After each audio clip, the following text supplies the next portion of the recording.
Right, I just filmed about a minute of video without realizing the audio was not turned on, so we'll give this another go. Going to be talking about my recent acquisition in this video, the Fujifilm GFX50S, which I've owned now for about a month.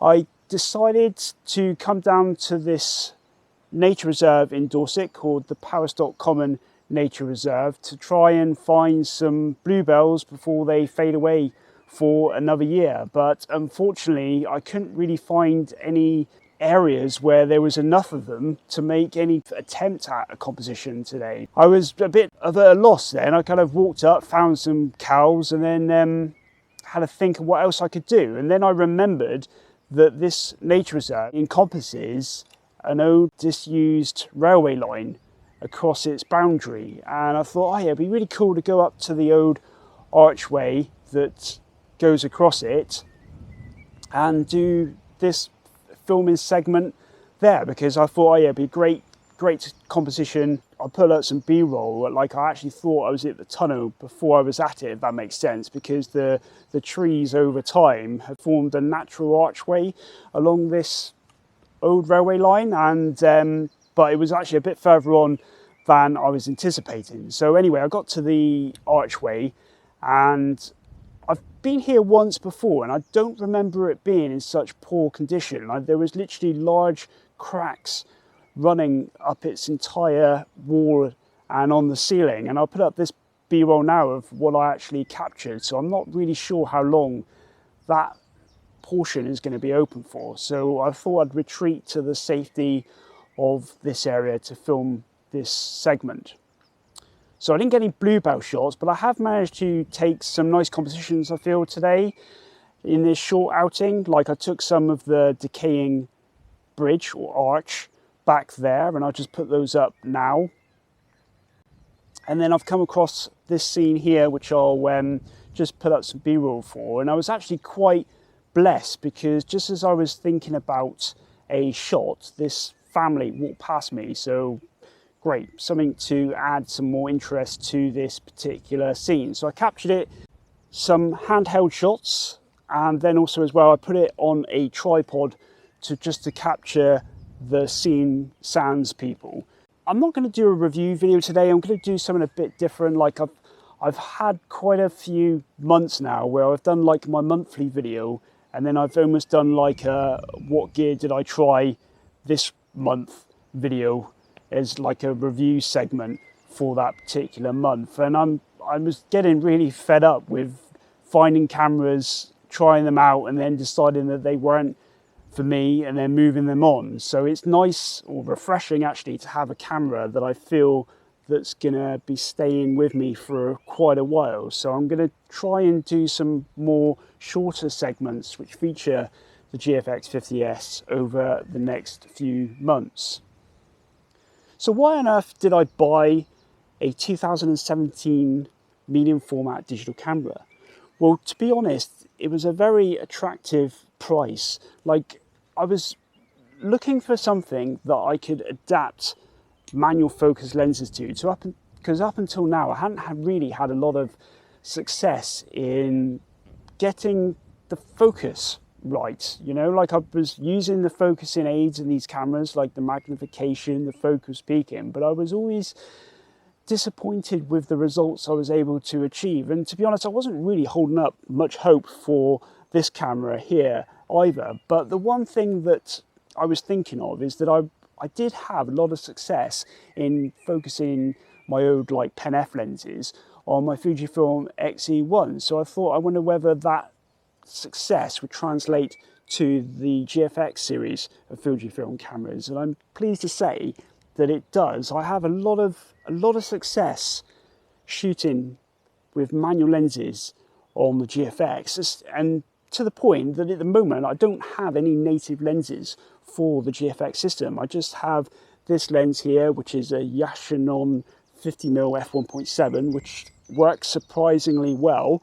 I've also got a Carl Zeiss 35mm f2.4, which again works really well with the GFX sensor in terms that it mostly covers the entirety of that sensor, as does the 50mm lens here. A little bit of vignetting, but nothing is major is when I tried to adapt the old 28-105 Canon EF lens onto the camera. Now that lens vignettes a lot, and it's a poor performer on the GFX system, which is a shame, because it's a nice zoom range for the system.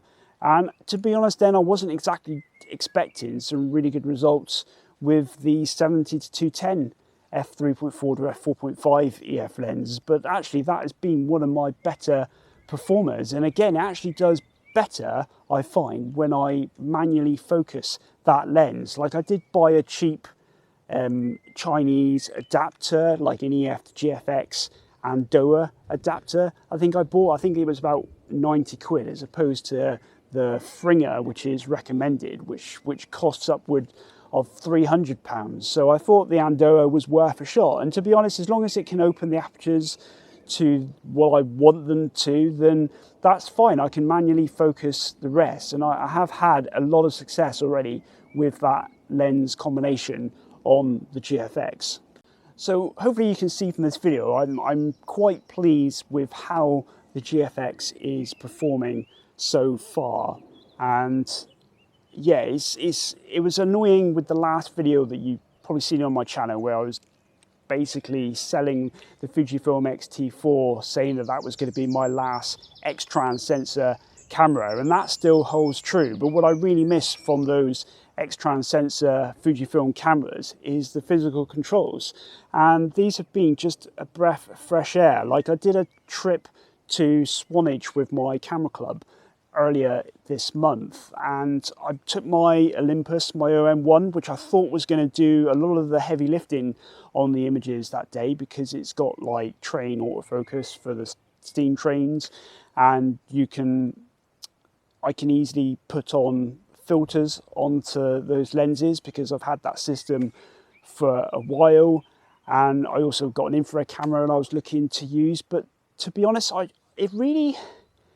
don't know what went wrong. It's probably user error on my part, in that I haven't really completely familiarized myself with the Olympus OM1 system as of yet, but actually dialing in everything manually, so setting the ISO, the shutter speed, and then the aperture, and then 2-second timer, and then even having a lot of success with holding like filters in front of the lens, and then as well manually focusing, and then even for subjects as well which were moving, my hit rate was amazing with this camera, and it really put my other cameras to shame. And that's before we even get on to one of the most impressive things about this camera, and that's its sensor and the amount of detail that it just captures. Admittedly, when I put images up on Facebook, social media, etc., people aren't going to notice the difference of whether I took scenes with a mobile camera or whatever these days, but that's beside the point. I just love looking at my images and almost feeling the quality in them. And it's just, even though I haven't really yet experienced that medium format look to my images, like I haven't yet bought the Miticon 65mm for instance, I'm happy at the moment just trying some lesser known fast lenses to see how they work with the GFX system. But yeah, I've been really impressed so far with my newest acquisition. There's no getting away from it. It is a big, heavy camera. I think it weighs in at about 900 grams. Admittedly, I've got a tripod adapter, one L bracket fitted in this instant, but I do feel that the grip, for instance, I know a lot of people go for the 50 GR, but I think this grip on the 50S is probably one of the best camera grips I've ever used, even probably better than my original Olympus EM1. I just find that it's really good. It kind of helped me keep the camera steady when I'm taking images. I probably could do with a bit less bulk on the back of the camera, but it does help with then the fully three-way rotating screen which this camera has, and also the EVF can be detached if you want to, as well as putting on the adapter to turn it into like a vertical EVF. What I'll just do now is I'll just leave you with some favorite images that I've captured with this camera. A lot of them to be fair, of being in the Xpan formats, because that's one good thing with the Fujifilm, and I've got a button assigned to aspect ratio, so I can quickly rotate between Xpan, square, 7:6. You know, really some unique aspect ratios for digital cameras, which help you to again visualize the scene in a different way. And I am finding the Xpan ratio certainly to be a really interesting compositional tool to help, yeah, just visualize a scene in that way. It almost, to me, it makes it feel more cinematic in that you're focusing on the elements that you want to include, but then taking away kind of excess foreground, excess sky, and just keeping in what is important that you wanted to capture in that scene, as I've done today here at Powerstock. So anyway, here are my favorite images that I've captured on the GFX system so far. As always, thanks for watching. Bye for now.